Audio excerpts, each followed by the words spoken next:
ലാഹോറിൽ ദക്ഷിണാഫ്രിക്കയ്ക്കെതിരെ നടന്ന ആദ്യ ടെസ്റ്റ് മത്സരത്തിൽ പാകിസ്ഥാന് വിജയം. 93 റൺസിനായിരുന്നു പാകിസ്ഥാൻ ദക്ഷിണാഫ്രിക്കയെ തോൽപ്പിച്ചത്. മത്സരം അവസാനിക്കാൻ ഒരു ദിവസം ബാക്കി നിൽക്കെ ദക്ഷിണാഫ്രിക്കയുടെ രണ്ടാം ഇന്നിംഗ്സിനെ 183 റൺസിന് പാകിസ്ഥാൻ പുറത്താക്കുകയായിരുന്നു.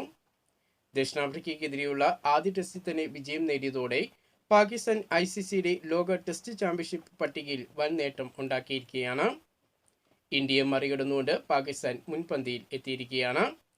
റാങ്കിങ്ങിൽ പാകിസ്ഥാൻ 2ാം സ്ഥാനത്ത് എത്തിയപ്പോൾ ഇന്ത്യ 4ാം സ്ഥാനത്തേക്ക് വീണു. ഓസ്ട്രേലിയയാണ് 1ാം സ്ഥാനത്ത് തുടരുന്നത്. കളിച്ച 3 മത്സരങ്ങളിലും വിജയിച്ചാണ് ഓസ്ട്രേലിയ ICCയുടെ ലോക ടെസ്റ്റ് ചാമ്പ്യൻഷിപ്പിന്റെ പട്ടികയിൽ 1ാം സ്ഥാനത്ത് തുടരുന്നത്. 3ാം സ്ഥാനത്ത് ശ്രീലങ്കയാണ് ഉള്ളത്. ഇതോടെ ഓസ്ട്രേലിയ, പാകിസ്ഥാൻ, ശ്രീലങ്ക, ഇന്ത്യ എന്നീ ടീമുകളാണ് ICCയുടെ ലോക ടെസ്റ്റ് ചാമ്പ്യൻഷിപ്പിന്റെ പട്ടികയിൽ ആദ്യ 4-ൽ ഇടം പിടിച്ചിരിക്കുന്നത്. ഇന്ത്യയും വെസ്റ്റ് ഇൻഡീസും തമ്മിലുള്ള ടെസ്റ്റ് പരമ്പര ഇന്ത്യ തൂത്തുവാരിയതോടുകൂടി തന്നെ ICCയുടെ ടെസ്റ്റ് റാങ്കിങ്ങിൽ ഇന്ത്യൻ താരങ്ങളായ യശസ്വി ജയ്സ്വാളും കുൽദീപ് യാദവും നേട്ടമുണ്ടാക്കിയിരിക്കുകയാണ്.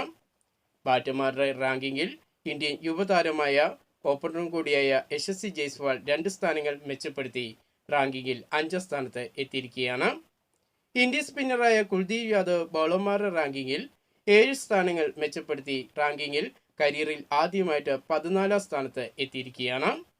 കൂടുതൽ ക്രിക്കറ്റ് വാർത്തകളും വിശേഷങ്ങളുമായിട്ട് നമുക്കിനി അടുത്ത വീഡിയോയിൽ കാണാം.